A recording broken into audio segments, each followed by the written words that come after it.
Good afternoon. My name is Annette Dixon and I'm the Vice President. Buenas tardes, soy Annette Dixon, soy vicepresidente de Desarrollo Humano aquí en el Banco Mundial. Es un placer estar aquí con todos ustedes y con este grupo de magníficos oradores mientras vamos a debatir la necesidad perentoria de mejorar los resultados del aprendizaje en el mundo en desarrollo.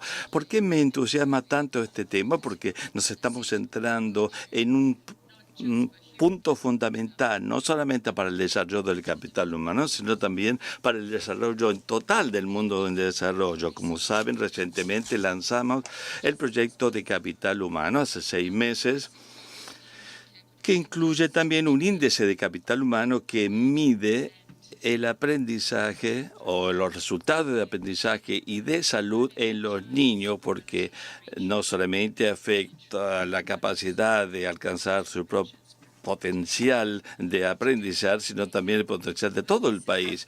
Hoy tenemos más de 60 países que han reconocido la necesidad de avanzar más rápidamente en cuanto a los resultados en materia de salud y educación. Tenemos algunos adalides, 2 de ellos estaban aquí, son Penny Mordaunt y Henrietta Ford.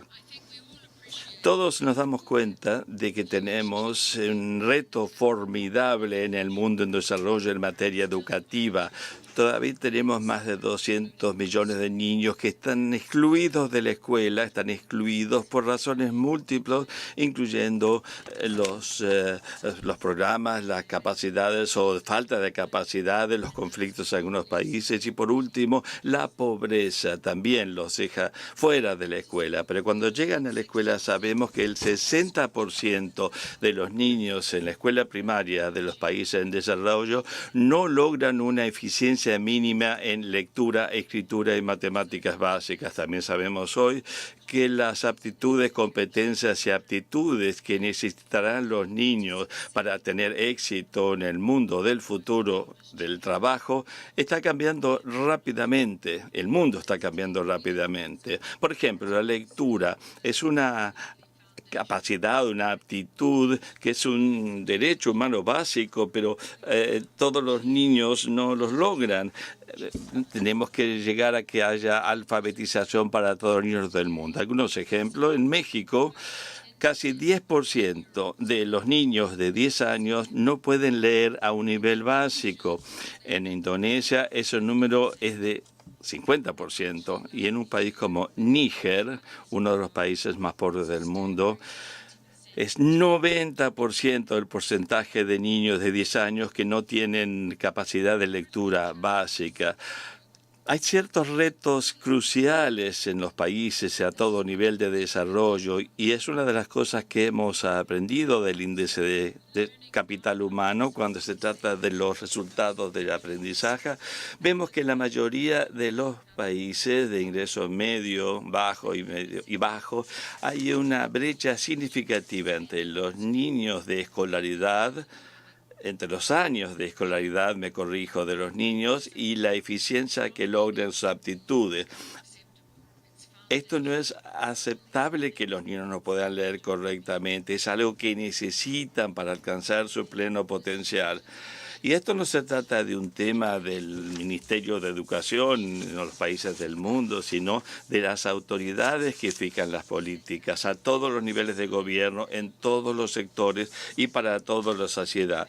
Ayer tuvimos un evento sobre el mejoramiento del capital humano en África y teníamos a Ruth Kagia, una colega mía, que se le preguntó por qué se llevó tanto tiempo en África. Ahora tenemos claras pruebas de que asistir a la escuela no es lo mismo que aprender, y existe una necesidad perentoria de analizar qué podemos hacer para asegurar que cumplamos la promesa de educación y sobre todo de asuntos cruciales del aprendizaje. Vamos a darle la palabra a Melinda Green, que va a ser nuestra moderadora esta tarde en esta reunión de panelistas, expertos, líderes y pensadores. Adelante, Melinda.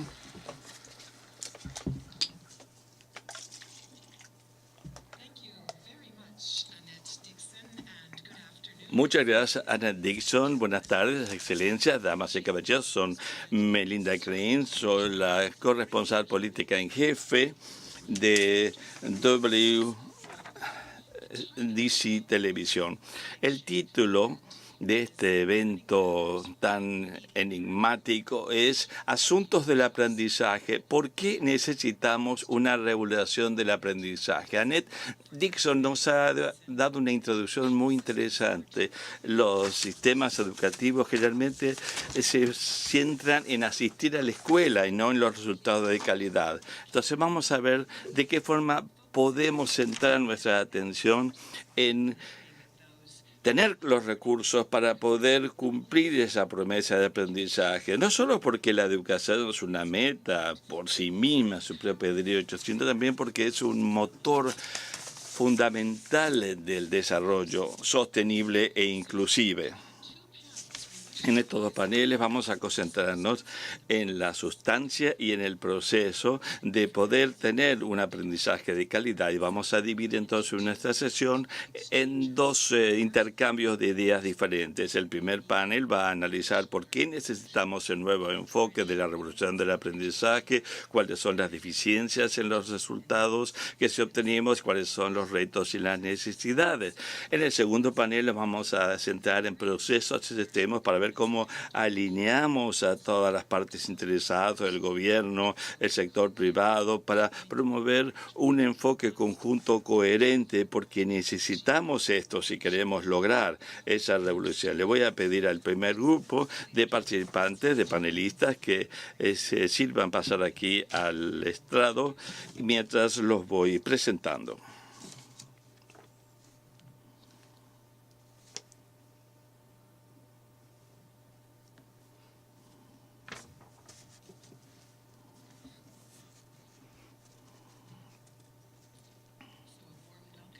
Bien, una cálida bienvenida. Antes de presentarlos a ustedes, quisiera decirle a nuestro público que se escucha en live que tenemos un webcast y también un live chat en live.worldbank.org /The Learning Revolution. También quiero decir que ustedes, los que están aquí en el auditorio y en línea, si escuchan algo que les parece interesante, compártanlo con el mundo. Tenemos un hashtag de Curious Learning Revolution. Es un placer presentar a los panelistas. Voy a ser breve y les voy a pedir que consulten el programa o el sitio web si quieren más información sobre la formación y actividad profesional de nuestros panelistas. En orden alfabético comienzo con Henrietta Ford, que es directora ejecutiva de UNICEF. Fue administradora de US Agency for International Development y también tiene posiciones importantes en el sector privado. Es un placer tenerla hoy con ustedes.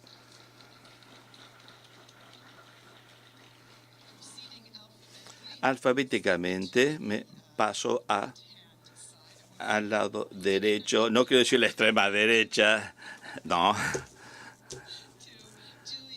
A Julia Gillard, que es la presidente de Global Partnership for Education, fue primera ministra de Australia y en esa capacidad inició enormes reformas del sistema educativo. Maravilloso que pueda estar con nosotros el día de hoy. Penny Mordaunt es la secretaria de Estado de Estados Unidos para el Desarrollo Internacional. También es ministro del Ministerio de la Mujer, de la Igualdad de la Mujer. Muchas gracias por estar aquí.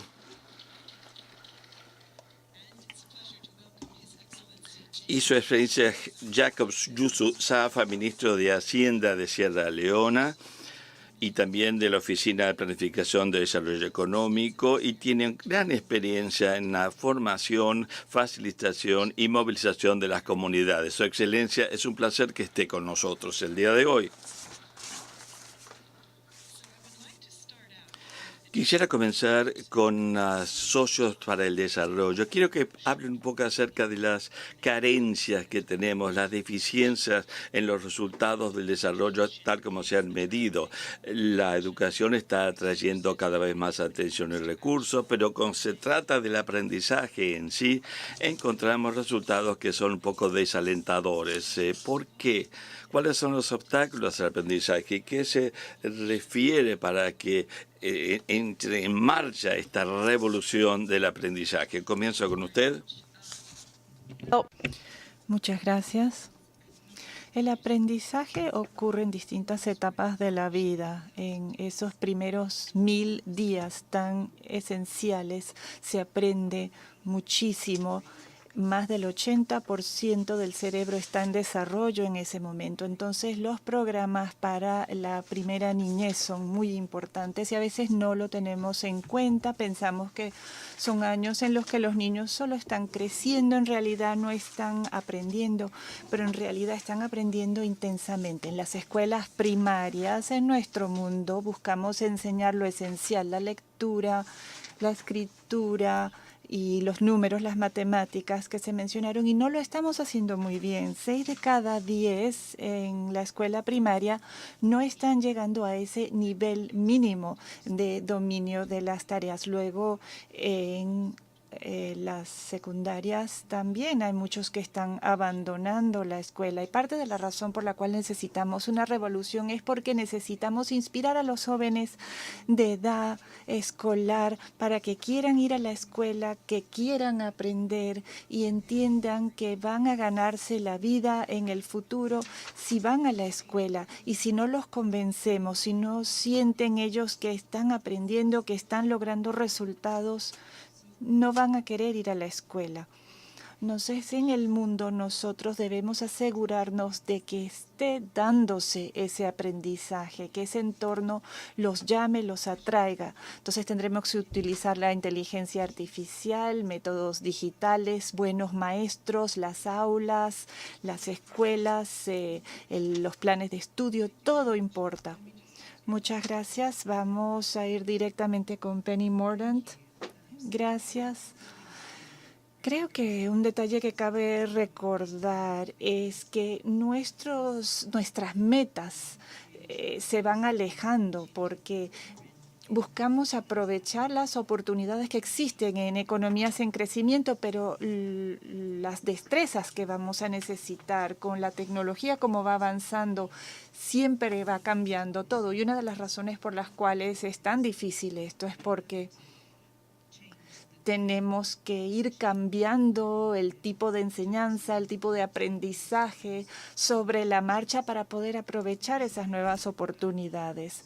Y no tiene que ver solo con cuántos niños se encuentran en la escuela, sino que hay que asegurarse de que cada niño o niña tenga la oportunidad. Por eso felicito a todos los que han estado involucrados en toda la labor que se ha hecho en los últimos 12 meses en cuanto a asegurarse de que se incluya a los niños, especialmente a las niñas más marginadas y especialmente también a aquellos que tienen discapacidades. Es esencial, es vital que estemos al tanto de ello, que le demos seguimiento. También creo que es buena idea concentrarnos en los resultados académicos, no necesariamente en cuántos niños están en la escuela. Y hay 3 aspectos que son los más complicados, los más difíciles. Primero, asegurarse de que los países estén generando la capacidad que necesitarán para mayor recaudación de rentas y que las gasten de la manera más eficaz. En segundo lugar, tiene que ver con la fuerza laboral. Tenemos un gran déficit de maestros, de docentes a nivel mundial. Casi 17 millones de maestros es lo que nos falta. Pero también es la calidad de esos docentes, es algo que es vital.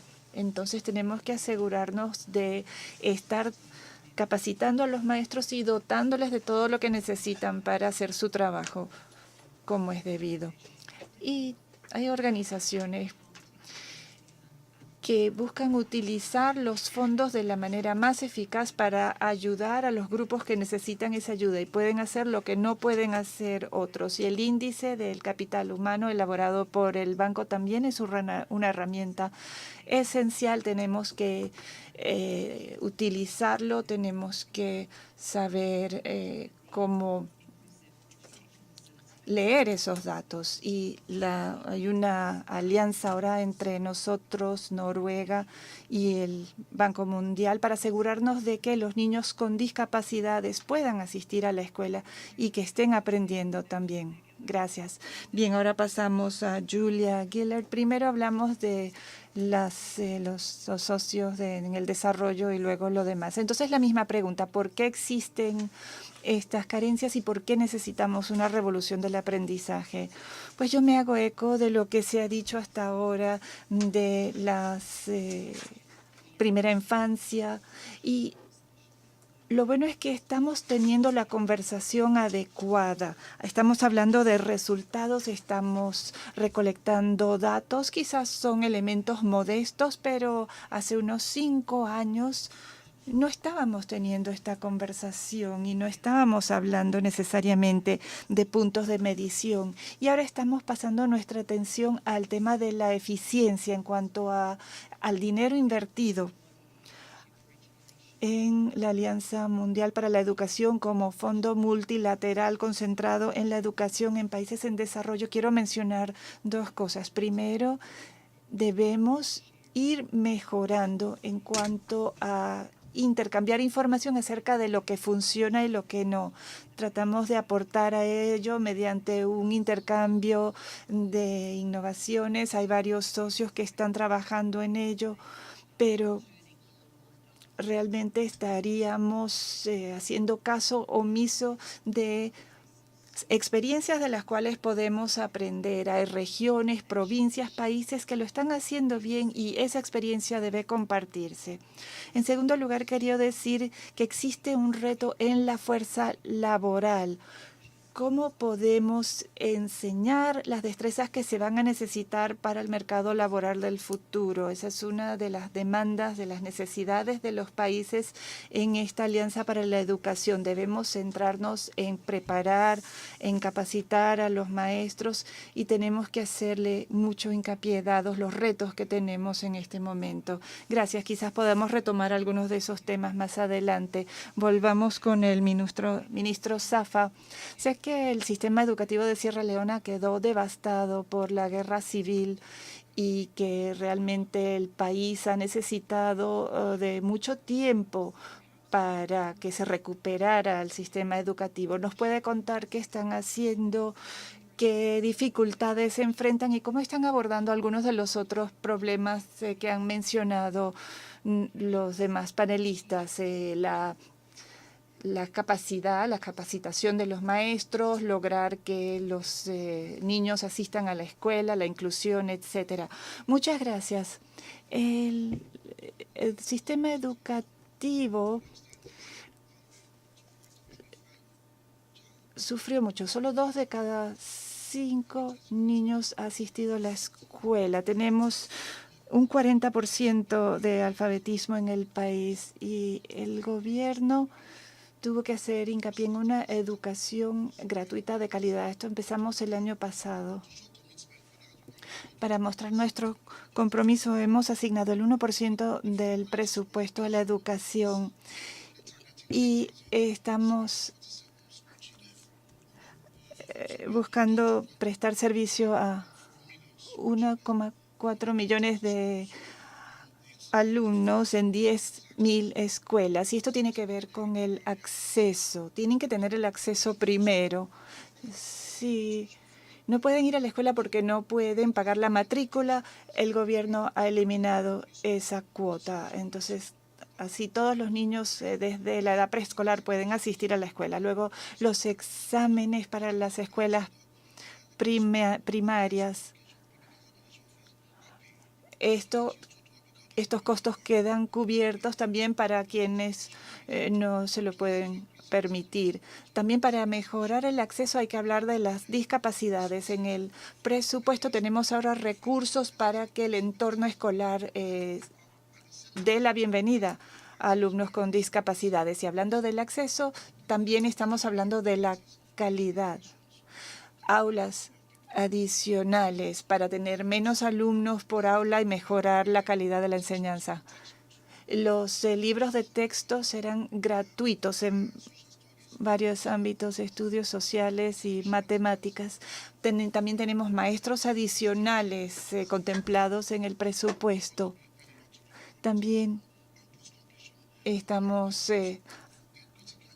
haciendo hincapié en la formación de docentes. Ahora, en otros temas, si aumentamos la oferta de servicios educativos, aumentará también la demanda. Entonces, con estos programas la matriculación subió y esto significó una demanda de aulas adicionales, más demanda de libros de textos y otros servicios. También el número de docentes. Tenemos más maestros, pero el tema de las calificaciones sigue siendo difícil. Los que más calificados siguen estando en zonas urbanas, no quieren ir a las zonas rurales. También el problema de la capacidad del ministerio en sí. Hay ciertos requisitos que estamos poniendo en práctica, asegurándonos de que los maestros también asistan a sus estudios, que concluyan el currículo. Y otro asunto muy importante es el problema de los embarazos en adolescentes. Es algo que está afectando incluso la tasa de mortalidad materna. Y esto está creando problemas porque está impidiendo que muchas alumnas terminen sus estudios. Entonces, para garantizar que las niñas concluyan sus estudios, tenemos que invertir en el problema de los embarazos en la adolescencia. También tiene que haber mecanismos de coordinación. Hemos establecido una estructura gubernamental para tratar esto. Yo trabajo en un ministerio, trabajo y coordino con los programas, el programa del Banco Mundial, por ejemplo. Vamos a recibir 70 millones del Banco Mundial para la calidad gracias a la vicepresidenta de Desarrollo Humano, quien impulsó esta iniciativa, y el DFID también está dando mediante concesiones por parte de UNICEF. También están brindando textos y tenemos otros aliados que están tratando el tema de la alimentación en las escuelas.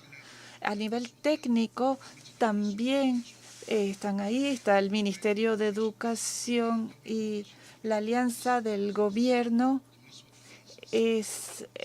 también con otras instituciones del gobierno. Entonces, lo positivo en esto es que el Ministerio de Hacienda no tiene que convencer a los demás. Afortunadamente para mí, yo fui parte de quienes diseñaron el manifiesto y ya teníamos definidos los recursos que necesitábamos. Entonces era el 20% del presupuesto lo que buscábamos. Y es algo que queremos mantener. Es difícil, pero es viable. Es la mejor manera de invertir nuestros recursos.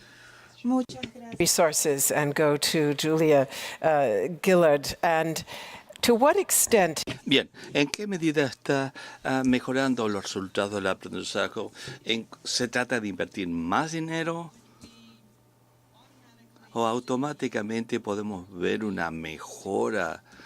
Es interesante el ministro describir ese círculo virtuoso donde empieza a transformarse la educación, el sistema educativo y mejorando el lado de la oferta para generar más demanda y entonces aumentando la necesidad de más recursos.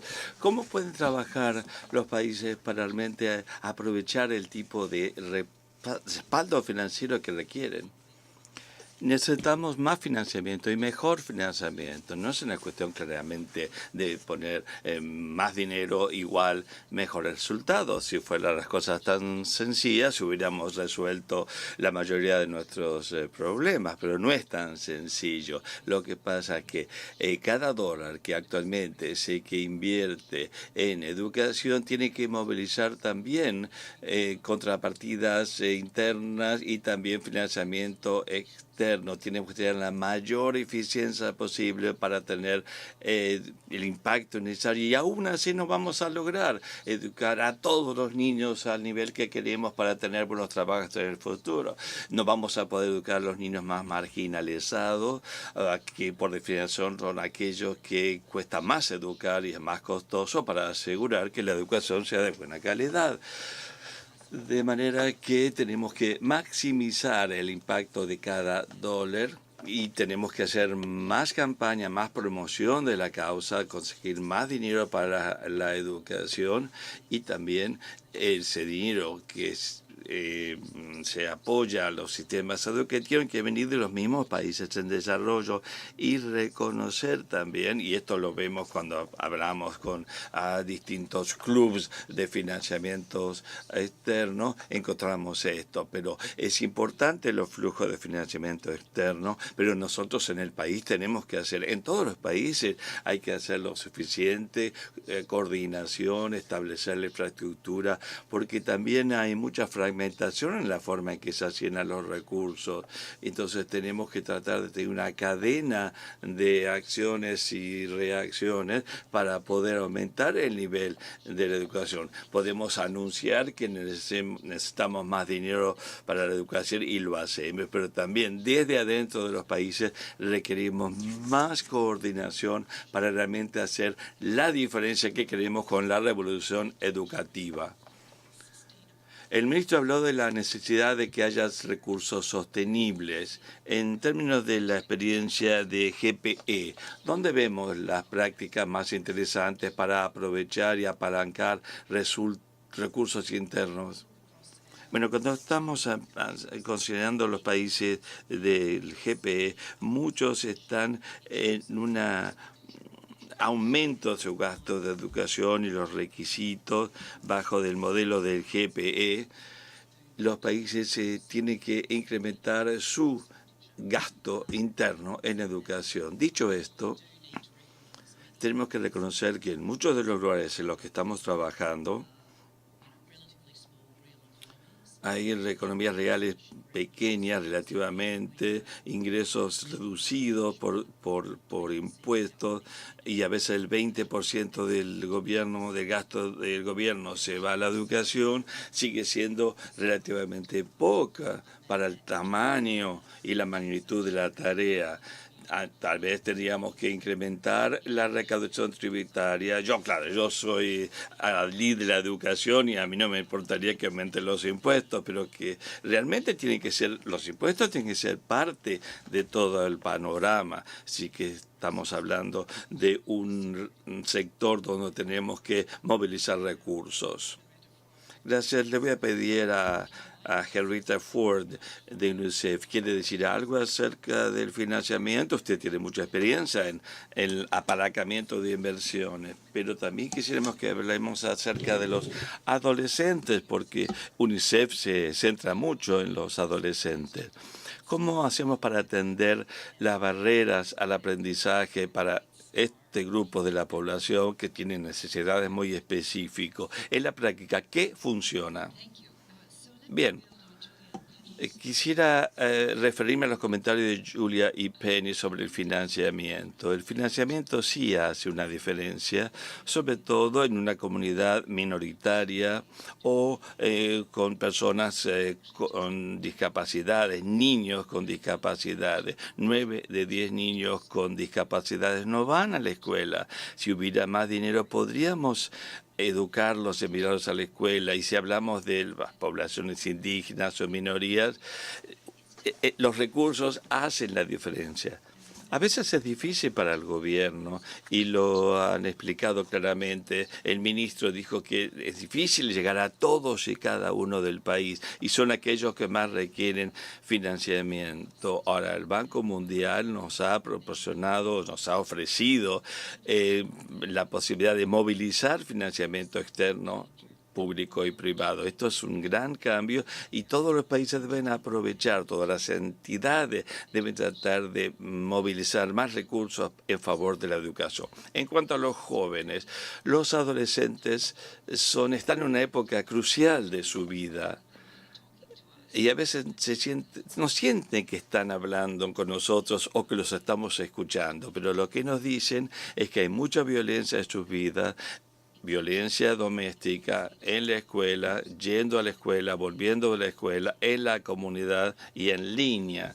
Y quieren ayudar con esto, es decir, ayuda desde salud mental o qué van a hacer con su vida. Muchos de nosotros tenemos trabajos y muchos de estos adolescentes no pueden verse en un trabajo, en una oficina como nosotros lo conocemos. 8 de 10 niños, según las estadísticas, quieren ser empresarios, pero muchos de ellos no van a llegar a la universidad, tendrán que ganarse la vida antes. Entonces tenemos la escuela secundaria donde debemos tratar de enseñarles estas aptitudes, que tengan conocimiento fundamental, básico, en lectura, escritura y matemáticas, saber cómo comunicarse, cómo ser empresario. Tienen que tener algunas aptitudes ocupacionales, o saber carpintería, o reparar motocicletas, o ser enfermera, o ingeniero, o maestro. Y también tienen que tener aptitudes digitales y tienen que tener un idioma. Por supuesto, inglés para aptitudes digitales, pero si uno está aprendiendo en el propio idioma nativo, es bastante difícil volverse parte del mundo. Un joven está tan conectado digitalmente, han visto el mundo, nuestro mundo, quieren ser parte de esto y quieren apoyar esta revolución del aprendizaje. Lanzamos Generation Unlimited, todos son parte de esto, pero es una plataforma importante porque algunas de las soluciones van a venir del sector privado que nos van a ayudar y vamos a tener que enseñar a los maestros al mismo tiempo que enseñamos a los alumnos muchas aptitudes digitales, aprendizaje artificial, lo vamos a tener aquí en 10 años. Tenemos que seguir adelante ayudando a los maestros, repito, y a los alumnos para que aprendan al mismo tiempo. Bien, vamos a mantenernos con este tema porque es sumamente importante para muchos países.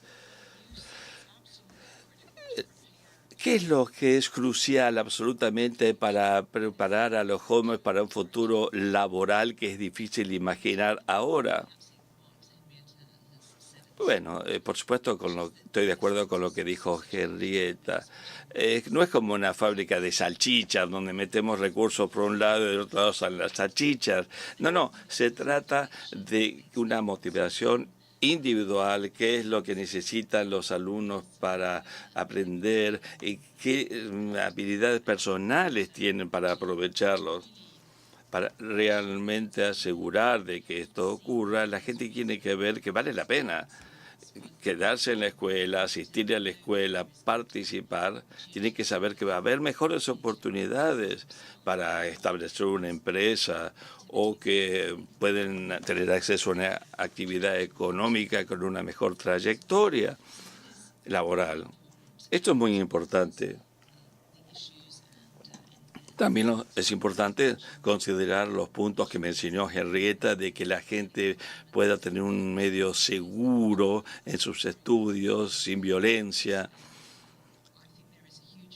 Además, hay una gran necesidad de centrarnos en considerar la educación de carácter técnico. Hay becas, hay programas, talleres, programas que no siempre tienen que ir a la universidad. Hay un gran mercado para desarrollar mejor educación técnica, como en el Reino Unido y en otros países. Es decir, que la gente adquiera aptitudes prácticas desde la adolescencia en adelante. A mí me interesa mucho cómo podemos habilitar a empresas que quieren invertir, ayudarlos a crear puestos de trabajo en servicios o en manufactura, que puedan aprender de empresas que lo están haciendo para poder hacerlo realmente bien.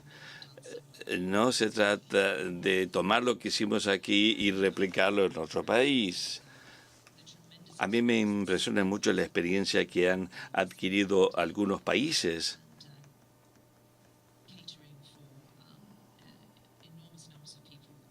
ayudando a que gran cantidad de personas aprendan aptitudes técnicas, siempre teniendo en cuenta qué los motiva para seguir adelante en una ocupación o una carrera en un sector determinado. Es importante conectar a los empresarios en todo el mundo que comparan y que intercambien sus experiencias, sobre todo entre las naciones desarrolladas y en desarrollo. También se trata de asegurar que sepamos que estos niños y alumnos tienen barreras múltiples para hacer adelante, que realmente nos ocupemos de esas barreras para ayudar a estas personas. Por ejemplo, en el caso de las niñas, en el caso de los niños con discapacidades, para poder desarrollar su capacidad empresarial en todas las sociedades. Señor ministro, quisiera preguntarle acerca de las prioridades de su país en cuanto a preparar a los jóvenes para un futuro en el cual el mercado laboral va a ser muy difícil el que tenemos ahora. ¿Están priorizando algo? ¿Y cuál es su visión al respecto?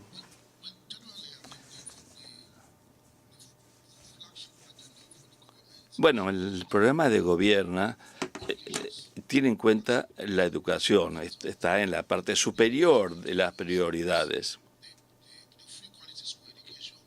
Y también hacemos mucho hincapié en la calidad de la educación y el desarrollo de aptitudes vocacionales técnicas. Ahora, tenemos un ministro de Educación que tiene que cubrir distintos campos en el tipo de educación básica y educación técnica y educación vocacional. Nos dimos cuenta de que las escuelas de educación técnica tienen un lugar importante para formar a los jóvenes.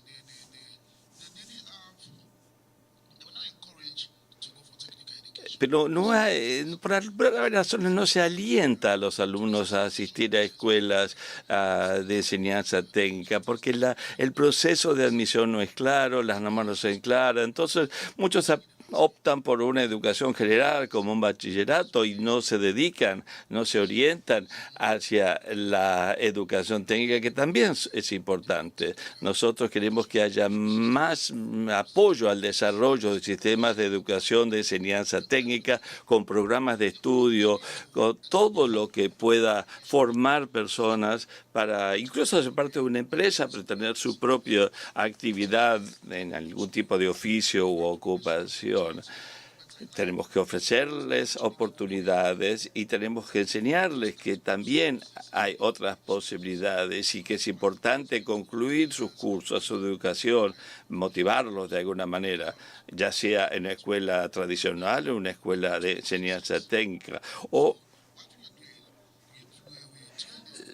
tenemos que formarlos para que puedan realmente establecer sus propias empresas, su propio negocio, o sea, de carpintero o mecánico. Y necesitamos para eso, por supuesto, inversión de capital, tenemos que tener infraestructura, tenemos que tener recursos materiales para poder dar esa formación que necesitamos. No sé cómo se va a hacer porque hay distintas teorías sobre estas, sobre unas, por ejemplo, que se aplican en Gran Bretaña, a lo mejor no se puede aplicar en Sierra Leona porque es muy diferente a los británicos y los sierraleoneses. Ahora, no sé, algunos quieren ser doctores y se olvidan de que hay otras ocupaciones importantes, que hay oportunidades en la vida. Pueden compararse con lo que tenemos en los países vecinos. A lo mejor podemos importar pericia y conocimientos técnicos para aprovechar en nuestro país. O ver, por ejemplo, qué hacen en otros países para formar a los jóvenes, creando capacidad que satisfaga distintas demandas de distintos sectores. Entonces, se ha trabajado mucho, sí se ha trabajado en el país, pero bueno, por supuesto tenemos que seguir avanzando y tenemos que reubicar el foco en este tipo de educación. Muchas gracias. Ya tendremos que concluir, pero tenemos dos preguntas de quienes nos están escuchando por Internet. La primera tiene que ver con la inclusividad. Varios de ustedes han mencionado este concepto y la gran importancia de incluir a los alumnos con discapacidades. Entonces la pregunta dice, ¿cómo nos aseguramos de no dejar atrás a ningún niño, que todos aprendan, incluso los que tienen necesidades especiales? Adelante. Nosotros hemos estado trabajando en un programa educativo digital. Se hace desde una tableta, esto en Kenia. Entonces, si la persona tiene problemas de la vista o del oído, puede aprender con otra persona que también tiene distintas habilidades. Significa que está verdaderamente incluido ese alumno. Tiene amigos que pueden ver, tiene amigos que pueden oír con distintas habilidades y juegan juegos, aprenden de una manera divertida. Es la verdadera inclusividad. Se les da un trato igual a todos, aunque tienen distintas habilidades. ¿Alguien tiene algún comentario que agregar? Sí, cada niño tiene el derecho a la educación, pero debemos empezar por el marco de políticas. Las políticas actuales deben tener disposiciones especiales para personas con discapacidades. Por ejemplo, debemos mejorar el acceso de personas con discapacidades a las aulas, porque la mayoría de las escuelas no les ofrecen acceso físico. Los materiales en sí, por lo general, sirven. O si alguien tiene problemas de la vista, por supuesto, algo habría que hacer también para que puedan leer los textos. Y en nuestro país la variedad de discapacidades también lo hace muy difícil. Y muchas veces tienen que ir a las ciudades porque no pueden sobrevivir en las zonas rurales. Ahí pueden tener una mejor vida. Así es que es bastante difícil, pero es necesario y es parte de nuestra agenda también. Gracias. Julie, si tiene un comentario sobre esto también, por supuesto, pero tengo otra pregunta muy breve del público y tiene que ver con lo que mencionó en cuanto a los fondos que se dedican y que no solo eso. Esta persona dice, ¿qué se puede hacer para reducir los costos y a la misma vez mejorar la calidad? O sea, esa eficiencia a la que se refería usted. Bueno, tengo un ejemplo de mejor eficiencia, el tema de la repetición en las escuelas, es decir, la repetición de grados, porque los alumnos no están aprendiendo lo que tienen que aprender. Entonces hay más y más insumos que se dedican a su educación, pero el resultado no mejora. Entonces hay que asegurarse de tener un plan de aprendizaje para cada niño y que cada niño esté efectivamente aprendiendo. Entonces es una progresión más eficiente de ese alumno. Y quería decir muy brevemente en cuanto a las discapacidades, en parte de esa labor se realizó en Camboya y sabemos que ahí se trabajó en la calidad de los maestros, porque hay alumnos que tienen discapacidades que son muy fáciles de superar en el aula. Si hay un problema, se le hace una prueba de la vista y ese niño puede llevar anteojos y todo marcha bien, pero de lo contrario, ese niño o niña no está aprendiendo. Adelante. Sí, yo solo quería recalcar que cuando estamos hablando de la inversión y del rendimiento de esta inversión en la sociedad, podemos invertir de manera que veamos un gran rendimiento. Y hice una visita a un sitio que recibía fondos de DFID y estaban financiando actividades para alumnos con necesidades muy complejas. Y había un adolescente ahí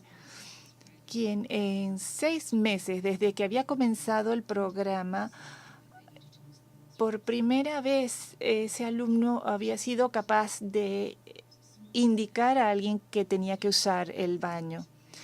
Y eso marcó una gran diferencia en la capacidad de esa persona de asistir a clases, cambió la vida de su familia, también fue un cambio enorme. Y creo que eso es un factor muy importante cuando estamos hablando de la inversión y el del rendimiento de una inversión. Debemos recordar que este es esta es la mejor inversión que puede hacer cualquier país. Muy conmovedor el ejemplo, gracias. ¿Tiene algo más, Henrietta? Sí, en cuanto a el desarrollo de los niños en la primera infancia, esto debe ser parte de los programas de todos los países y no es costoso. La mayoría de los países ya tienen la educación primaria, pero si agregan entre 20 y 50 centavos por niño, pueden agregar la educación preescolar y es una gran inversión. Muchas gracias a todos por este interesante intercambio. Un aplauso para ellos. Y quiero pedirles que tomen asiento porque tenemos en estos momentos una actividad especial. Excelencias, damas y caballeros, si realmente queremos dar inicio a una revolución del aprendizaje, debemos hablar no solo acerca de los jóvenes, sino debemos hablar además con los jóvenes para escuchar sus perspectivas en cuanto a cómo podemos aprender mejor y lograr un mejor futuro. Y el Financial Times y el Banco Mundial realizaron un concurso para estudiantes de bachillerato, un concurso de escritura. Vamos a escuchar, vamos a ver el video. Pedimos a los jóvenes en todo el mundo cómo rediseñarían la educación de manera que podamos vivir mejor en el futuro. Durante siglos nuestros métodos de enseñanza han permanecido iguales, básicamente. La educación tiene que ver con ampliar la mente, a instar a la creatividad, a resolver problemas y trabajar como individuos, miembros de equipos y líderes, con la capacidad de entender las noticias y la economía, con la mente abierta, responsable desde el punto de vista ecológico. Una nueva generación así puede cambiar al mundo. En el futuro necesitamos que los jóvenes puedan pensar de manera crítica. ¿Cómo se supone que una persona sepa aprender de la manera que aprenden los demás? Debemos ajustar los estilos de aprendizaje a cada persona. En vez de ser adversarios, yo creo que la tradición y la innovación deben ser aliados en la educación. Imaginen rebotar entre el mundo real y el mundo virtual, llenos con una gran sed de aprendizaje. Esto nos puede ayudar a avanzar cada uno individualmente. Nuestro objetivo debe ser formar a personas creativas que saben reflexionar y saben adaptarse.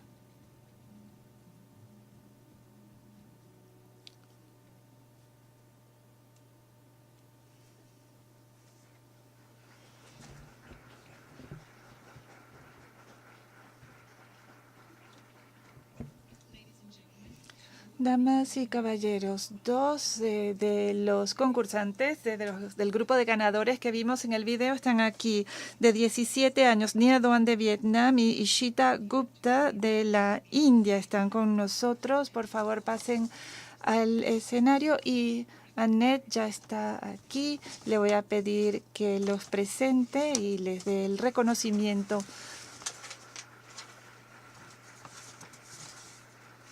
Adelante.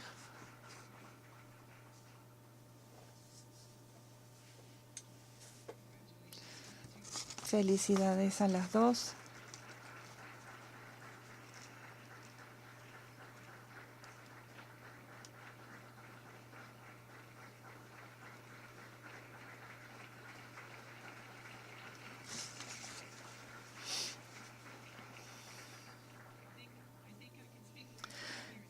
Creo que me hago eco de lo que estamos pensando todos al desearles mucha suerte y un maravilloso futuro. Muchas gracias y tomen asiento, por favor, o vuelvan a sus asientos. Annette se queda con nosotros. Ahora pasamos directamente a la al próximo diálogo de panel. Vamos a hablarles de nuestros participantes. Mary Kamel Kawar, ministra de Planificación y Cooperación Internacional de Jordania, tiene más de 25 años de experiencia en desarrollo a nivel mundial y regional y de su país. Bienvenida.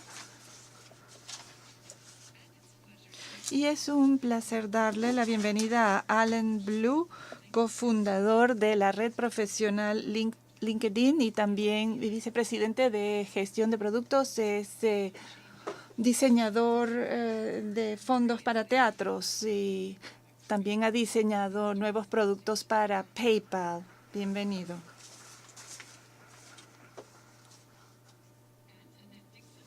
También Annette Dixon, con quien ya hemos conversado.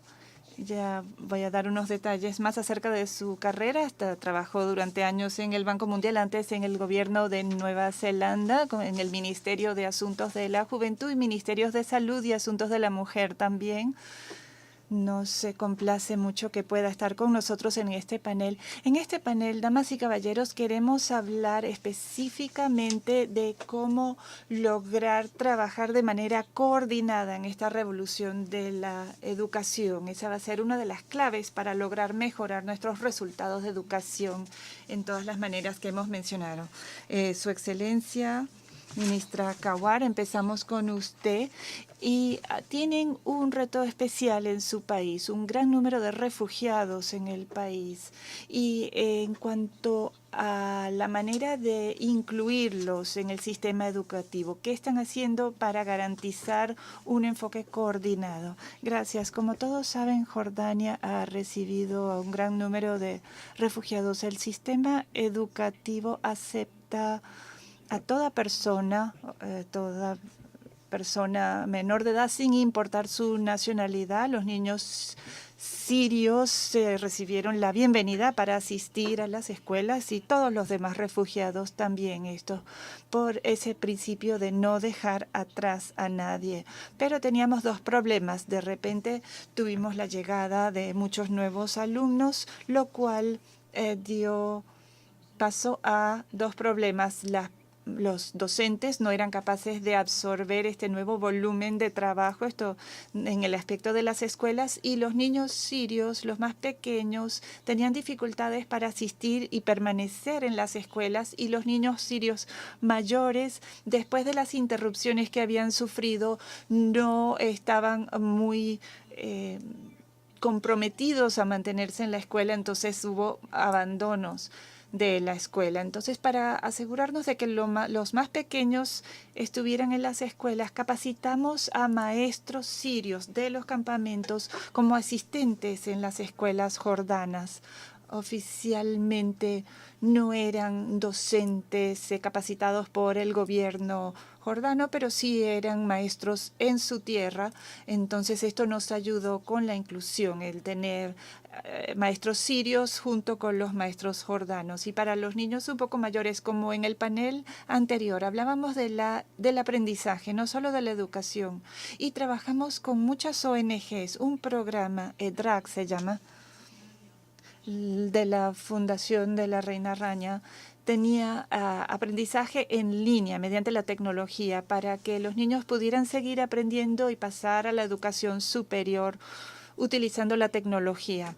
Hoy tenemos 34.000 jóvenes sirios en las escuelas y tenemos escuelas también con doble turno debido a son 204.000 sirios y tenemos que tener 2 turnos en las escuelas debido al volumen y por eso hemos estado buscando alianzas para construir más escuelas. Bien, Annette Dixon, ¿cómo logramos esa alineación de la que hablamos tanto entre los distintos actores que están trabajando en temas de educación y resultados de educación? ¿Cómo podemos alinear a las partes interesadas en torno a un objetivo como el que mencionó, mejorar los resultados académicos de manera que podamos avanzar más rápidamente?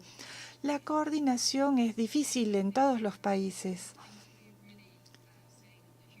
Y en el proyecto del capital humano decimos que no se logran buenos resultados académicos solo mediante los ministerios de educación. Todos tienen que participar. En primer lugar, las familias que desean una educación de buena calidad para sus hijos, y todas las condiciones que ayudan a las familias en este sentido requieren de otras intervenciones al margen del sistema educativo, quizás acceso a un transporte seguro para que los niños puedan asistir a la escuela, o redes de seguridad social para los más vulnerables. Entonces es una coordinación en todo el gobierno. Eso es difícil, y en países federalizados o en la mayoría de los países debe haber coordinación entre distintos niveles también, entre el nivel central, las provincias y demás. Entonces, como punto de partida, todos tienen que entender cómo puede estar brindando respaldo al aprendizaje el sistema de educación. Y he visto que muchos diseñadores de políticas que no participan directamente creen que los niños solo porque están en la escuela están aprendiendo. Entonces los datos acerca de los resultados académicos nos abren los ojos. Tenemos que tener buenos sistemas de evaluación también para que todos tengamos un entendimiento común de qué nivel de calidad tenemos realmente en nuestra educación, y por eso nos concentramos en eso en el banco. A menos que todos estemos en sintonía, en la misma sintonía, en este sentido estamos trabajando a ciegas en muchos casos. About the Escuché lo que dijo el ministro en cuanto a los derechos reproductivos, a la asistencia a la escuela, a adolescentes embarazadas. Pero bueno, señor Blue, hemos hablado mucho acerca del futuro, del mercado laboral futuro. En una entrevista reciente usted reconoció que era difícil predecir el mundo futuro. ¿Cómo se pueden preparar a los jóvenes para el trabajo de mañana si no sabemos qué tipo de trabajo van a hacer? Muy buena pregunta, y sí, realmente yo creo que hay algunas cosas que sabemos sobre el futuro. Una cosa que sabemos es que las cosas van a seguir cambiando cada vez más rápidamente. O sea, todos debemos esperar también que cambien los trabajos, que haya cambio de funciones. Segundo, la mayoría de los trabajos en el futuro van a hacerse en asociación con la tecnología, independientemente de lo que están haciendo ahora, usar una computadora, van a tener que usarla. Puede ser un robot, puede ser un punto de venta con un mecanismo, pero eso es parte del futuro. Ahora, podemos tomar algunos mensajes de esto. El primero es que necesitamos poder capacitar, formar a las personas para que sean flexibles en cuanto a las cosas que van a hacer en el futuro.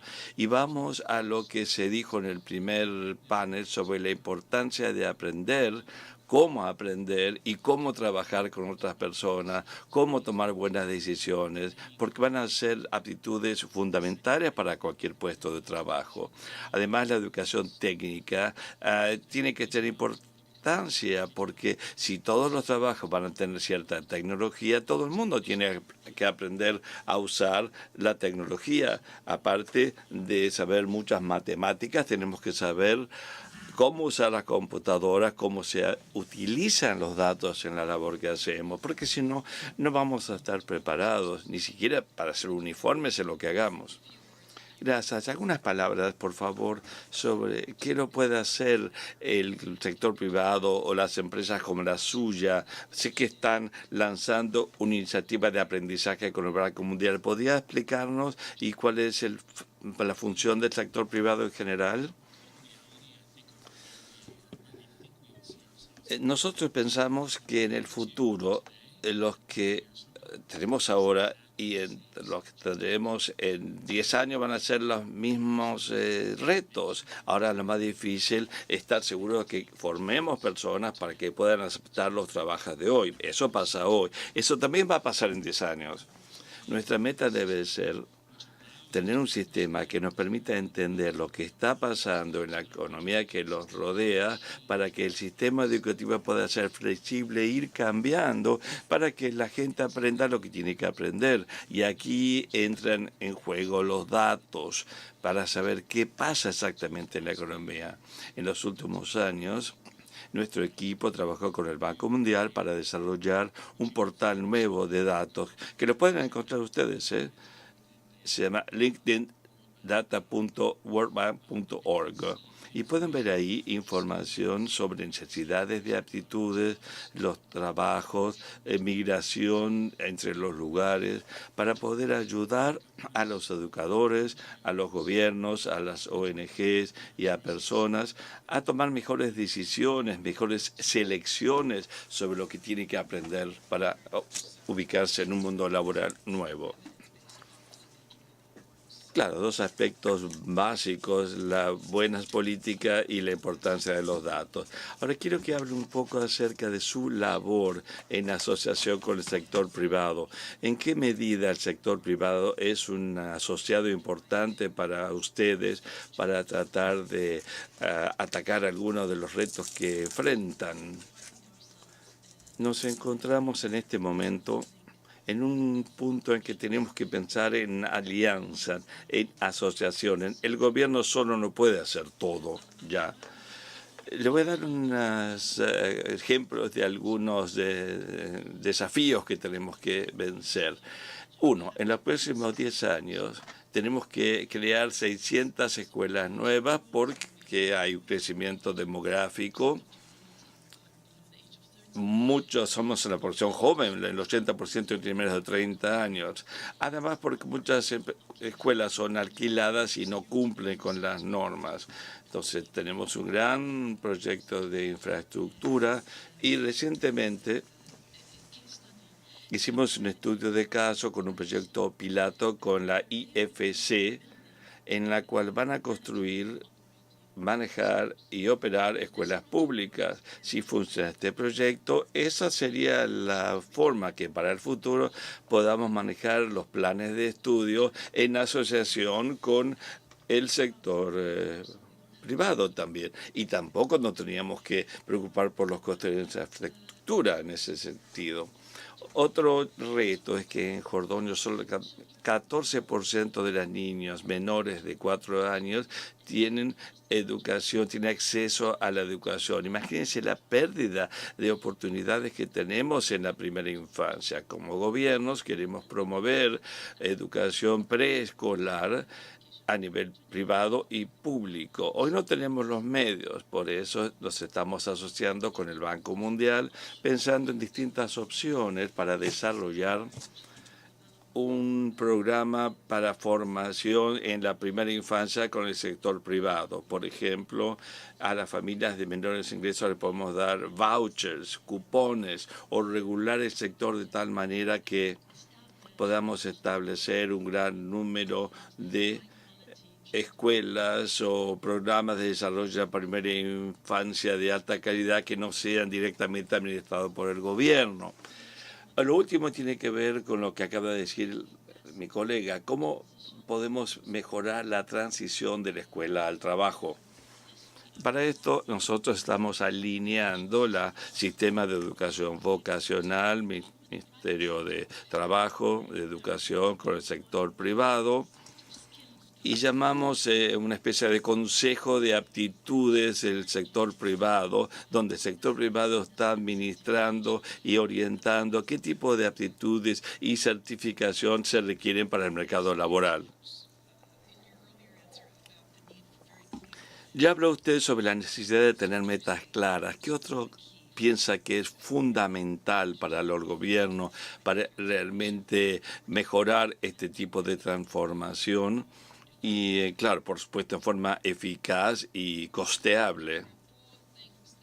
Hay 4 cosas que pueden hacer las autoridades y que deben tener claro. Primero es preparar, tener estudiantes, alumnos preparados Los niños tienen que tener buena nutrición, un medio seguro, sin sin violencia, perdón, y estimulación desde la primera etapa de su vida. Además, lo importante también son los docentes, siguen siendo el núcleo de cualquier buen sistema de educación. Y yo pienso que la función de los docentes va a ser más fundamental porque los docentes cada vez más tienen que enseñar las cosas que las máquinas no pueden enseñar. Y esto es muy importante. Y no hay nada fácil en cuanto a enseñar las aptitudes blandas. Y sabemos que hay ciertas aptitudes sociales y emocionales que van a ser también más cruciales para los trabajadores del futuro. Por ejemplo, competencias como tenacidad, persistencia, trabajo de equipo, capacidad de resolver problemas, pensamiento crítico. Estas son las que yo llamo aptitudes blandas, por llamarlas de una manera, que son las que debemos enseñar y los maestros tienen que hacerlo. Además de, por supuesto, lectura, escritura y matemática.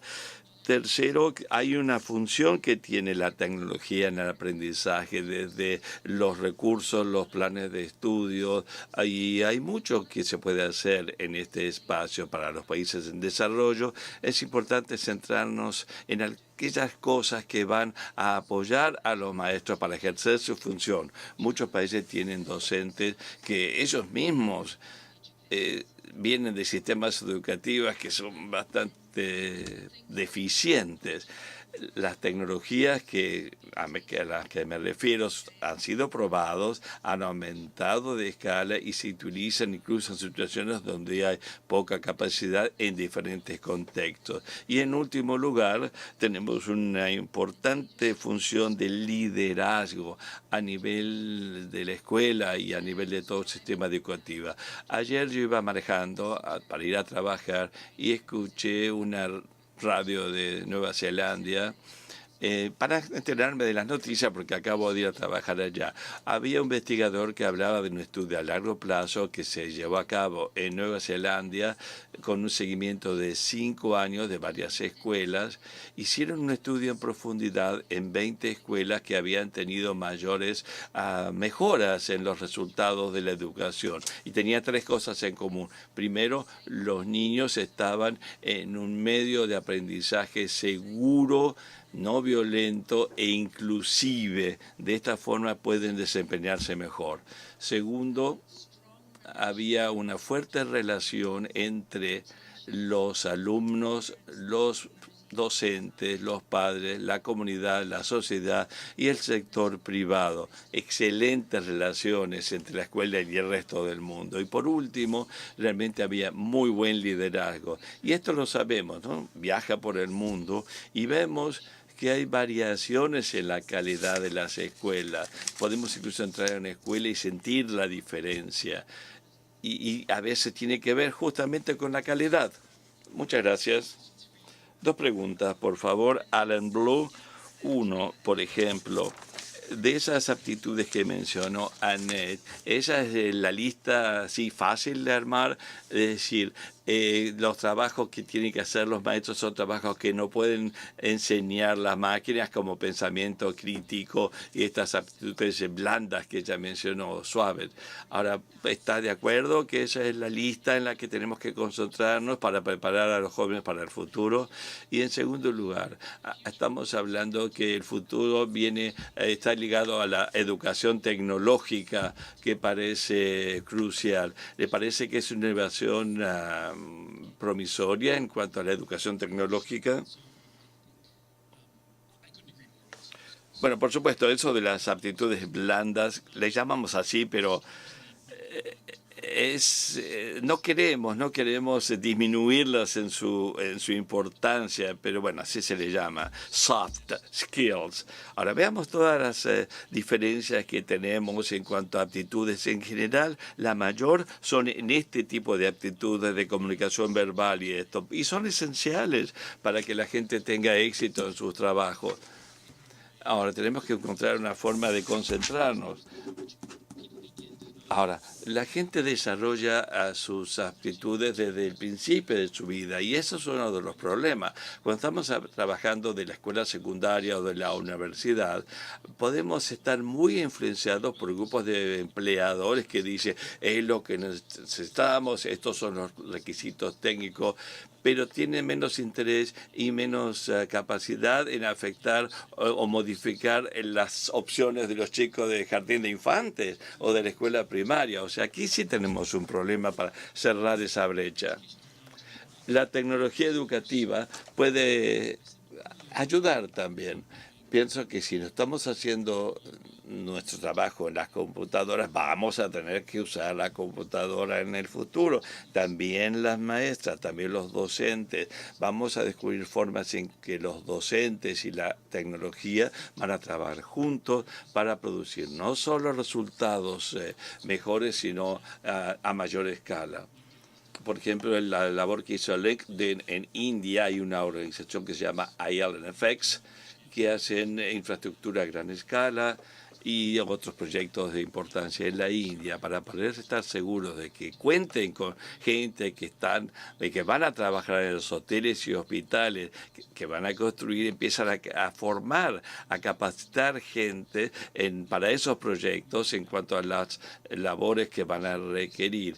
Esa asociación toma la capacitación realizada por ILNCFES y hacerlo parte del producto de aprendizaje general. Tenemos una comisión de capacitación en el aula y acceso constante a una capacitación práctica y en línea que puede usarse esas aptitudes en el trabajo y en otras formas. Esa es la combinación de tecnología y enseñanza.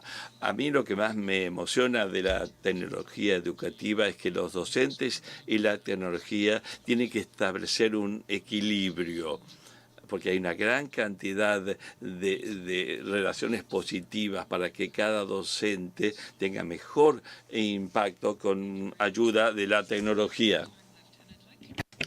Gracias. Nos queda muy poco tiempo, pero ministro, si no lo importa, quería retomar un comentario que hizo Annette y lo mencionó Henriette también en cuanto a la necesidad que tienen los niños de un entorno a salvo, seguro. Y en el caso de los refugiados sirios, esos niños sin duda han visto cosas muy traumáticas. ¿Cómo intentan ustedes ofrecerles ese entorno seguro, especialmente a esos niños, pero no solo a ellos? Pues creo que la idea de tener a los asistentes de maestros sirios les dio a esos niños cierta idea de seguridad. Y la sociedad civil también tiene algunas iniciativas en este sentido. Existe una organización que trata el tema del aprendizaje en la comunidad, ser un puente entre la comunidad, los padres y el aula, y comenzó en un campamento de refugiados palestinos. Al-Tanam se llama Yo Aprendo, y ahora está en todo el país y muestra el gran apetito, el gran deseo que existe de esta vinculación entre los maestros, la comunidad, la casa y la escuela. Otra manera de alinearse esencial. Muchas gracias a todos. Realmente les agradezco este intercambio con tan buenas ideas y tanta reflexión. Un aplauso para ellos. También quiero agradecer a nuestro público que tenemos aquí con nosotros en vivo y nuestro público en línea, que espero que estén con nosotros todavía también. Muchas gracias al banco también por hacer posible este diálogo y por colocarnos sobre esa ruta hacia una evolución de la educación. Y gracias a todos los que han contribuido a este debate tan interesante. Muchas gracias a nuestros anfitriones.